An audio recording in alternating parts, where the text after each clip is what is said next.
Hello guys, good morning. আজকে এএমকে ট্রেকের তৃতীয় দিন, আর আমরা এখন আছি আম্বেবাড়ি গ্রামে।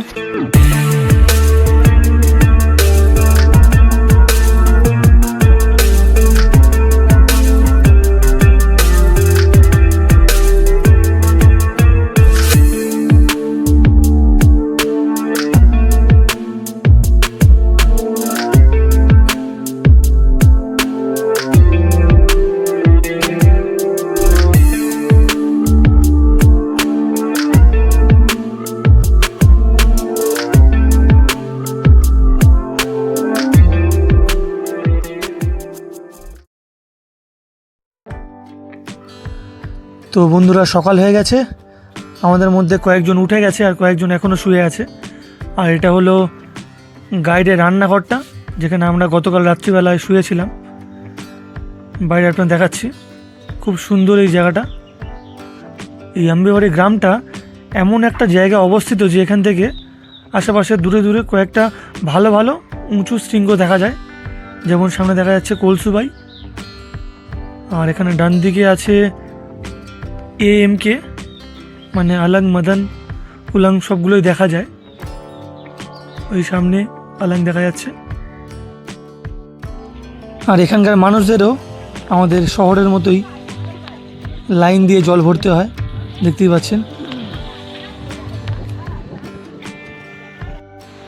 আজকে সারা দিনটা আমাদের খুব একটা কাজ নেই, তাই আমরা এই আম্বেবাড়ি গ্রামটাকে ভ্রমণ করতে বেরিয়েছি। চারিদিকে দেখতে পাচ্ছেন, চারিদিকে সবুজে ঘেরা এই পাহাড়গুলো দেখতেই পাচ্ছেন, বেশ অসাধারণ দেখাচ্ছে। সামনে একটা ঝর্ণাও রয়েছে।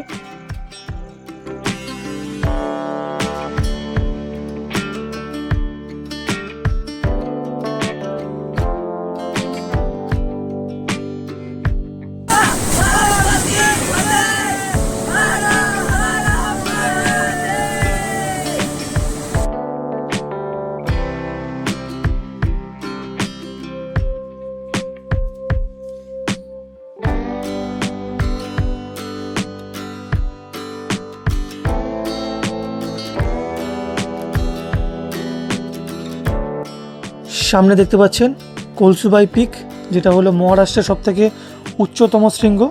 সেটাকেই জয় করতে আমরা আজ রাত্রেবেলা বেরিয়ে পড়ব। তো একটা ফুল নাইট অ্যাডভেঞ্চার ট্রেক হতে চলেছে আজকে রাত্রে। আর এটা হলো আমাদের ব্রাঞ্চ খিচুড়ি, সঙ্গে আছে পেঁয়াজ আর ম্যাগি মশলা। আর এটাই হতে চলেছে আমাদের ডিনারও।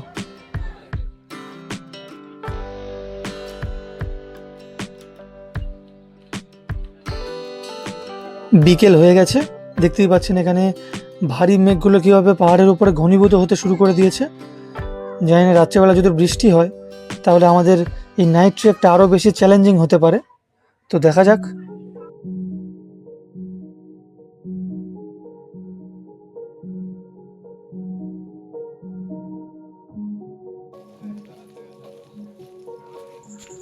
সো কলসুবাইয়ের উদ্দেশ্যে আমাদের নাইট ট্রেক স্টার্ট হয়ে গেছে, দেখতে পাচ্ছেন এখানে। আর এখন হালকা ঠান্ডাও আছে, তাই জন্য আমরা জ্যাকেট পরে নিয়েছি, আর কানটা ঢাকার জন্য রুমালও বেঁধে নিয়েছি। এই প্রথমবার আমরা কোনো অ্যাডভেঞ্চার ক্যাম্পে এভাবে সারা রাত ধরে নাইট ট্রেক করব। তো বেশ একটা দারুণ এক্সাইটমেন্ট মনের মধ্যে আছে। তো দেখা যাক কতটা আমরা সফল হতে পারি। সামনে দেখতে পাচ্ছেন আমাদের গাড়ি চলে এসছে, ডান দিকে ছোট ট্রাক। এই ট্রাকে করে মোটামুটি আধা ঘন্টার মধ্যে আমরা পৌঁছে যাব সেই স্টার্টিং পয়েন্টে, যেখান থেকে আমরা আমাদের আজকের ট্রেক স্টার্ট করব। তো চলো বন্ধুরা।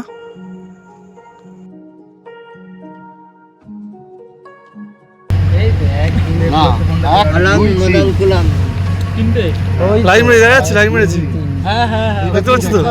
তুই বাবা তোর এই লাইটটা রাখ, এই লাইটটা হুটার জ্বালাস না, ভয় লাগে। আর এখানে ভেতরে কিছু নিশাচর প্রাণী ট্রেকিং করার জন্য প্রস্তুত হয়ে বসে আছে। এখন বাজে রাত 11:24। আমরা নেমে গেছি এবং সামনে দেখা যাচ্ছে কলসুবাই, যার জন্য আমরা যাত্রা শুরু করে দিয়েছি।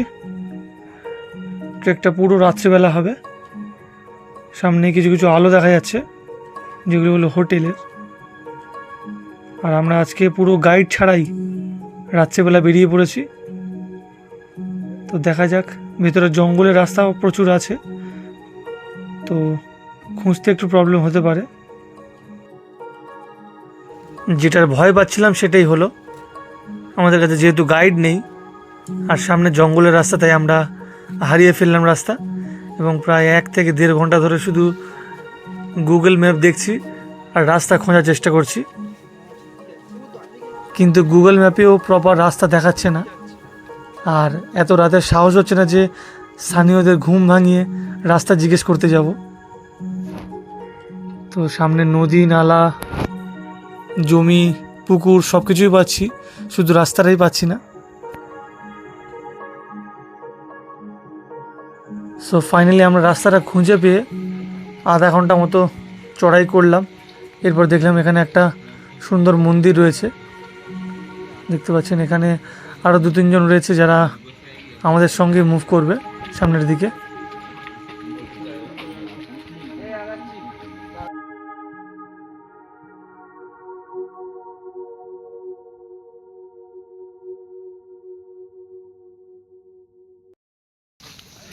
নর্মালি ট্রেকিং সকাল বা দুপুরবেলা হয়, কিন্তু এই ট্রেকিংটা রাত্রেবেলা করছি। এর অন্যতম কারণ হলো কলসুবাই হলো এই মহারাষ্ট্রের সবথেকে উচ্চতম পিক বা হাইস্ট পিক, যার কারণে সেখান থেকে সূর্যোদয় দেখাটা একটা ভাগ্যের ব্যাপার। মানে একটা অসাধারণ, খুব সুন্দর দেখায় ওখান থেকে, যেটা আমরা শুনেই এসেছি অনেক দিন ধরে, কিন্তু আজকে সেটা নিজের চোখে দেখব। তার জন্যই আমরা সারা রাত ধরে ট্রেক করে ওখানে পৌঁছাবো। ট্রেকিংয়ের শুরুর দিকে আমাদের একটু ঠান্ডা লাগছিল ঠিকই, কিন্তু ট্রেকিং শুরুর পর থেকে আস্তে আস্তে আমাদের বডি হিট করতে শুরু করে। আর আমরা আমাদের মোটা জ্যাকেটগুলো খুলে ব্যাগে ঢুকিয়ে দিই এবং পাতলা গেঞ্জিগুলো, ফুলাতা গেঞ্জি, সেগুলো আমরা পরে ফেলি। যদিও এখানে কিছুজন এক্সেপশন আছে যারা হাফাতা গেঞ্জি পরেও ট্রেকিং করছে। আর এখানে আপনারা প্রত্যেক 20-25 মিনিট অন্তর অন্তর একটা করে এরকম দোকান পেয়ে যাবেন, যেখানে আপনারা রেস্ট নিতে পারবেন। এইগুলো বেসিক্যালি স্ন্যাক্সের দোকান, যেখানে আপনারা বিস্কুট, চা, ম্যাগি, জল, জুস আর অনেক কিছু পেয়ে যাবেন। আর ভোর 4টের মধ্যে এরা দোকান খুলে দেয়।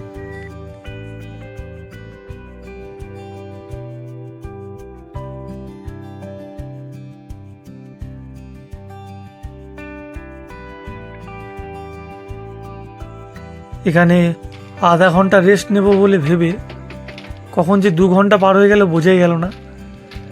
তো এখন বাজে 4টে, প্রচণ্ড ঘুম পাচ্ছে, কিন্তু এখনও 2 ঘন্টা মতো ট্রেকিং বাকি আছে। বাট আমরা আমাদের ঘুমটাকে স্যাক্রিফাইস করে আজকে সূর্যোদয় দেখবই, এই চ্যালেঞ্জ নিয়ে আরও এগিয়ে যেতে হবে। তো চলো গাইস, সামনে এখানে লোহার সিঁড়ি স্টার্ট হয়ে গেছে, দেখতে পাচ্ছেন, সরু সিঁড়ি, তবে সাইডে ধরার জায়গা রয়েছে, অসুবিধা নেই। কি অপূর্ব সুন্দর এই দৃশ্য, দেখতে পাচ্ছেন চাঁদছে কেমন গাছের ফাঁক দিয়ে উঁকি মারছে আর চারিদিকে আলো ছড়াচ্ছে। পরিবেশটা একটু ইমাজিন করুন, চারিদিকে পুরো অন্ধকার, হালকা ঝিঝি পোকার শব্দ কানে আসছে, আর সামনে দূরে পাহাড়ে দেখতে পাচ্ছেন ছোট ছোট আলোর রশ্মি, যেন আকাশ থেকে তারা নেমে এসছে এবং চারিদিকে ছড়িয়ে পড়েছে।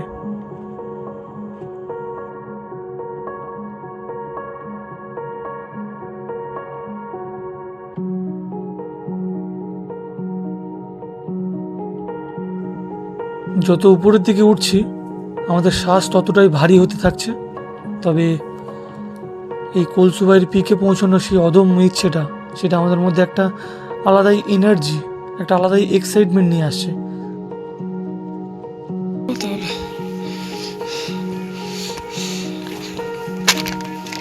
খালি ভাবছি একটুকুনি আসে, হ্যালুসিনেশন হয়ে গেছে, শেষ আর হয় না। একটু করে উঠছি, ভাবছি আর 5 মিনিট, কিন্তু আবার দেখি আধ ঘন্টা।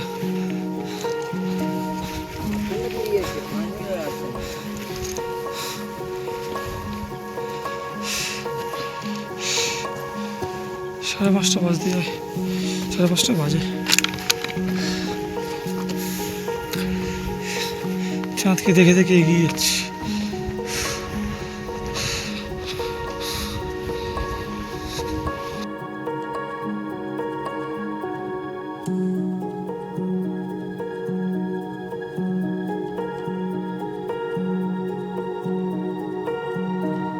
রাত পেরিয়ে ভোরের আলো দেখতে পাচ্ছেন ফুটে গেছে, দূরে দিগন্ত দেখা যাচ্ছে, সূর্যের একটা লালচে আভা। উফ, জাস্ট অসাধারণ দেখাচ্ছে আকাশটাকে। মাঝখানে আবার ধ্রুবতারাও রয়েছে। আমাদের আরও মাত্র আধা ঘন্টা মতো চড়াই বাকি আছে। সো ফাইনালি আমাদের সমস্ত অপেক্ষার অবসান ঘটিয়ে পৌঁছে গেছি কলসুবাই পিকের জাস্ট একটু নিচে, যেখান থেকে ভিউ পয়েন্টটা একটু ভালো পেতে পারি। সূর্যের প্রথম আলো পাহাড়ের গায়ে পড়ছে এবং চারপাশ সোনালি রঙে ঝলমল করছে। মেঘের ফাঁক দিয়ে সূর্যের আলো যখন নিচের গ্রামগুলোতে ছুঁয়ে যাচ্ছে, মনে হচ্ছে পুরো পৃথিবীটা যেন নতুন করে জেগে উঠছে।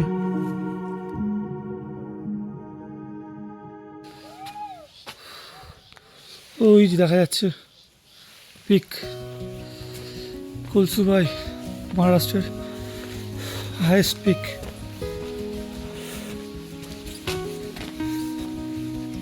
চলো, আর সামান্য একটু চড়াই বাকি আছে। দেখতে পাচ্ছেন সামনে পাথরের রাস্তা, আর চারিদিকটা বেশ সুন্দর দেখাচ্ছে। দেখতে পাচ্ছেন দূরে পাহাড়ের উপরে বায়ুকল লাগানো হয়েছে, যেটা দিয়ে বায়ু শক্তিকে কাজে লাগিয়ে ইলেকট্রিসিটি উৎপাদন করা যায়।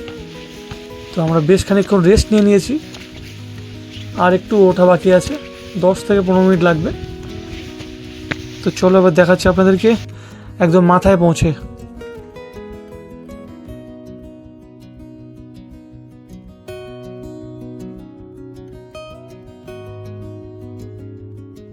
সো গাইস, ফাইনালি আমরা পৌঁছে গেছি কলসুবাই পিক, মহারাষ্ট্রের সব থেকে হাইয়েস্ট পিক।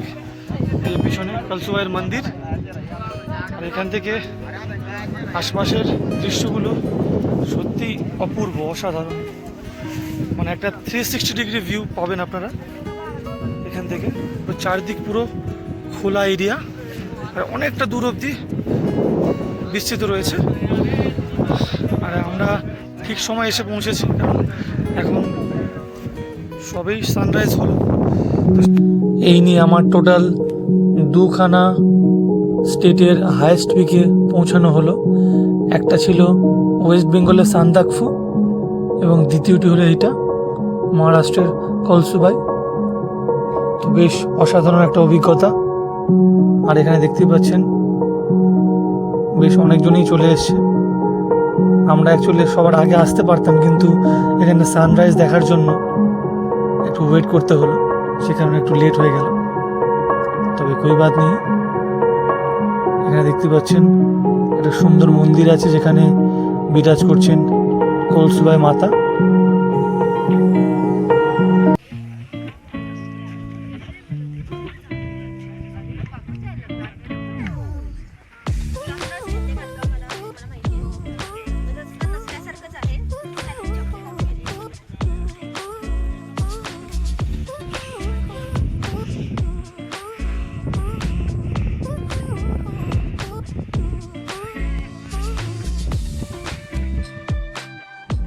বেশ জোরে হাওয়া দিচ্ছে, দেখতেই পাচ্ছেন।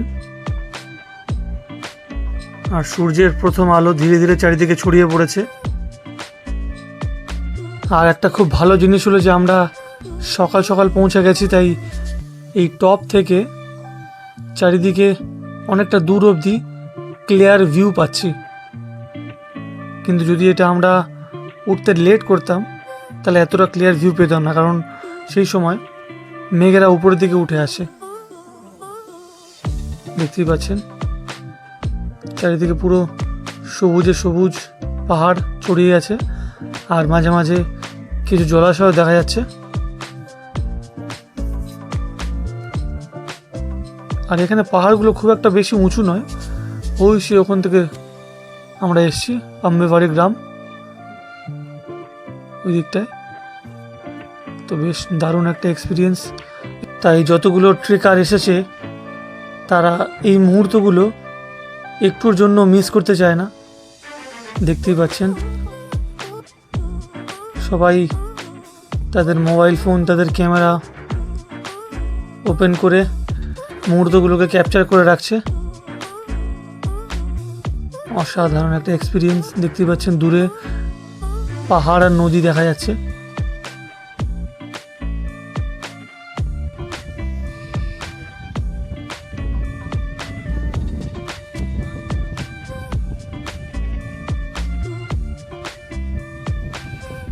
সো কিছু অসাধারণ মুহূর্ত আমরা উপভোগ করার পর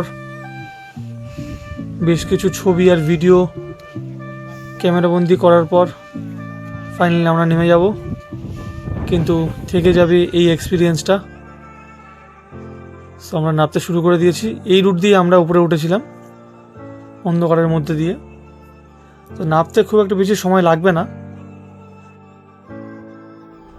আর এখানে নামার পথে একটা চেকপোস্ট আছে যেখানে কিছু অফিসার বসে থাকেন এই রডের উপরে, এবং প্রত্যেকের ব্যাগ খুলে খুলে তল্লাশি করে কোনো খাবার আছে কিনা। এই যে একজন অফিসার বসে আছেন, এই আরেকজন আসছেন।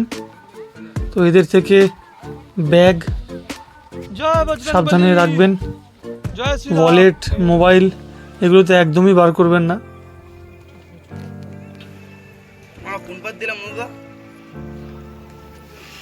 ওইখানে তো ছিলাম, কোন জমিন থেকে এলাম আমিও ঠিক বুঝতে পারছি না, রাত্রেবেলাতে এসেছি কি বোঝা যাচ্ছে না। আর এখানে লোহার সিঁড়ি দিয়ে আস্তে আস্তে বাদরের উপদ্রব এতটাই বেশি যে একজনের ব্যাগের চেন খুলে হেডফোন বার করে নিচে ফেলে দিয়েছে। তো সেটারই খোঁজাখুঁজি চলছে। আর এখানে একটু একটু করে নামতে থাকবেন, আর এইসব দোকানগুলো আপনাদের চোখে পড়বে।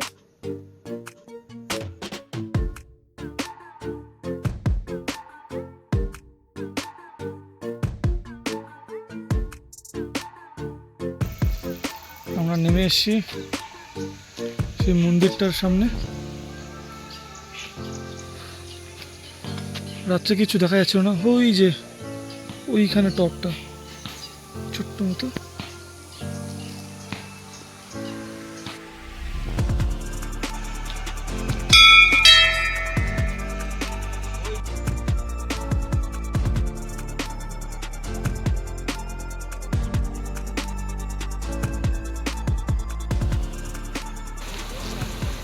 দৌড়া সো ফাইনালি আমরা নিচের দিকে নেমে এসেছি। 2 থেকে 2.5 ঘন্টা মতো লাগলো নিচে নামতে। এবার আমরা গিয়ে একটু ব্রেকফাস্ট করবো। চলে রেডি উল্টে দিয়েছে। এখানে নিচে বাস স্ট্যান্ডের পাশে একটা রেস্টুরেন্টে বসে আমরা বড়া পাও খাচ্ছি। এরপরে আমরা এখান থেকে বেরিয়ে যাব গাড়ি করে। আর নাসিকে একটা খুব সুন্দর মন্দির আছে ত্রিম্বকেশ্বর, তো সেখানেই আমাদের আজকের গন্তব্য। তো বাই বাই পাহাড়, তোমাকে খুব মনে পড়বে। টাটা, আবার দেখা হবে। খুবই অসাধারণ লাগলো এই ক্যাম্পটা, এই MK ট্রেক, যেখানে আমরা প্রচুর মজা করেছি, প্রচুর চ্যালেঞ্জেস ফেস করেছি। মাউন্টেনিয়ারিং, র্যাপলিং, সঙ্গে নাইট ট্রেক, এটা তো পুরো একদম সারা জীবন মনে থাকবে। আর একদম শেষে আমরা যখন ত্রিম্বকেশ্বর পৌঁছে যাব তখন যেন এই অ্যাডভেঞ্চার ক্যাম্পটা পুরো 16 গলা পূর্ণ হবে।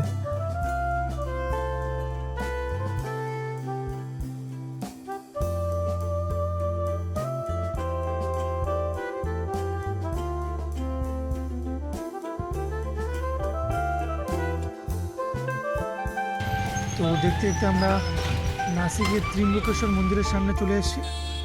এখান থেকে আমরা একটু খাওয়া দাওয়া করবো, তারপরে চলে যাব মন্দিরে।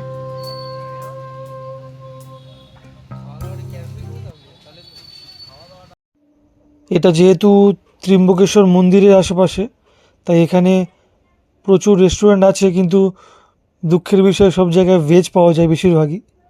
তো আমরা একটা ভেজ থালি অর্ডার করেছিলাম, ডাল, ভাত, রুটি, সবজি। আর এখান থেকে সামনে একটুকুনি এগোলেই ত্রিম্বকেশ্বর মন্দির। আর এখানে মন্দির যাওয়ার রাস্তায় প্রচুর গিফটের দোকান আছে, তো আপনারা আপনাদের প্রিয়জনদের জন্য এখান থেকে গিফট কিনে নিয়ে যেতে পারেন। আর এছাড়া আপনারা ঠিক মন্দিরের সামনেই দেখতে পাচ্ছেন প্রচুর খাবারের দোকানও রয়েছে, যেখানে আপনারা সন্দেশ, মিষ্টি আরও অনেক কিছু, অনেক ধরনের প্রসাদ পেয়ে যাবেন। সঙ্গে প্রচুর গিফটের দোকানও রয়েছে। তো আমরা আপাতত আর একটু এগিয়ে একটা জায়গায় গিয়ে স্নান করব, তারপরে এখানে আসব পুজো দিতে। তো চলো বন্ধুরা।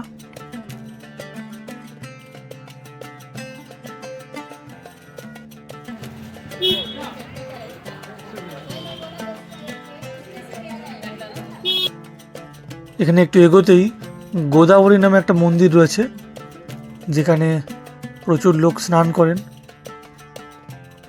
দেখতে পাচ্ছেন কতটা পুরনো দিনের তৈরি মন্দির।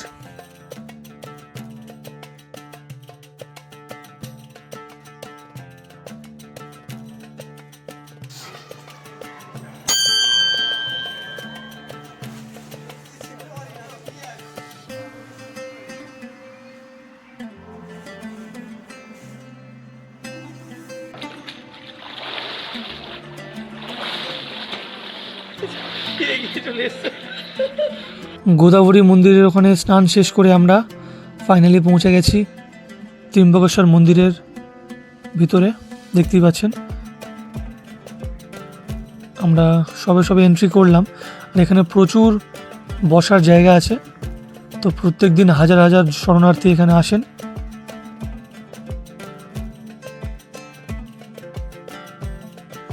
মেন গেট দিয়ে আমরা যখন ঢুকলাম, তখন ওখানকার যে সিকিউরিটি, তিনি বললেন যে এখানে মেন মন্দিরটা, যেখানে আমাদের ত্রিম্বকেশ্বরের মেন মূর্তিটি অবস্থান করছে, তো সেই জায়গাটার ভিডিও করা স্ট্রিক্টলি প্রহিবিটেড। তো বাইরে থেকে আপনাদের দেখাতে পারবো। এই যে দেখতে পাচ্ছেন এখানে জানলাগুলো ফুল দিয়ে ঢেকে রেখেছে, দেখতেই পাচ্ছেন। তবুও একটু রিস্ক নিয়ে আমরা ভিতরের দিকে ঢুকে ভিডিও করব, তবে পুরোটা হয়তো নাও করতে দিতে পারে। এই হলো ত্রিম্বকেশ্বর মন্দিরের মেন জায়গাটি। চারিদিকে সেই পবিত্র পরিবেশ, মন্দিরের ঘণ্টার ধ্বনি আর বাতাসে ভেসে আসা ধূপের গন্ধ, সব মিলিয়ে মনে হয় যেন অনেক দিনের টানাপোড়েন, দুশ্চিন্তা সব এক মুহূর্তে দূর হয়ে গেল। পাহাড়ের কোলে অবস্থিত সেই প্রাচীন মন্দির, যেখানে দাঁড়িয়ে অনুভব করছি এক অদৃশ্য শক্তি। ভক্তদের সারি, আর্চনার দৃশ্য আর ভোলানাথের দর্শন, সব মিলিয়ে মনে হয় আত্মা যেন আরও নির্মল হয়ে উঠল। মনে হলো এতদূর এসে এটাই ছিল আসল পুরস্কার, এক টুকরো গভীর শান্তি আর ভগবানের আশীর্বাদের ছোঁয়া। এই নিয়ে আমার টোটাল 3টি জ্যোতির্লিঙ্গের দর্শন হলো, কেদারনাথ, কাশী বিশ্বনাথ এবং ত্রিম্বকেশ্বর। দারুণ এক্সপিরিয়েন্স।